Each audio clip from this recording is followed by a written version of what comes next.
Hi woven, ఎలా ఉన్నారు? అందరూ బాగుండాలని కోరుకుంటున్నాను. సో మీరు ఇంటర్నేషనల్ కొరియర్ చేయాలనుకుంటే మీరు ఖచ్చితంగా చేయాల్సింది అల్లం వెల్లుల్లి పేస్ట్ చేయండి. అది బ్యాచిలర్స్ అయినా ఫ్యామిలీ అయినా ఎవరైనా, ఎందుకంటే మనకి అక్కడ జింజర్ గార్లిక్ పేస్ట్ కాస్ట్ ఎక్కువ అండ్ అస్సలు ఫ్లేవర్గా ఉండదు. అంటే రెడీమేడ్వి అసలు మంచిగా ఉండవు అండ్ మనం గార్లిక్ అవి కొన్నా కానీ అసలు ఫ్లేవర్ఫుల్గానే ఉండవు.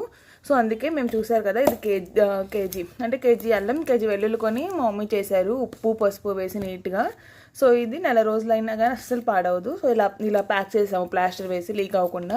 ఇదేమో గరం మసాలా అండ్ మా తమ్ముడు కోసం అరిసెలు తెచ్చారు మా డాడీ. ఇవి స్వగృహాలో తెచ్చారు. సో ఇవి కేజీ వచ్చేసి 680 రూపీస్, 689 పడింది. సో అలా 2 కేజీస్ తెచ్చారు అరిసెలు. అండ్ ఇవన్నీ మేము పంపించాల్సిన లగేజ్. సో ఇవన్నీ బట్టలు అండ్ వేస్ట్ క్లాత్స్ కూడా అక్కడ కొంచెం దొరకవు అంత ఈజీగా, మన డిమార్ట్లో మనకి దొరికినట్టు. సో పంపించాను.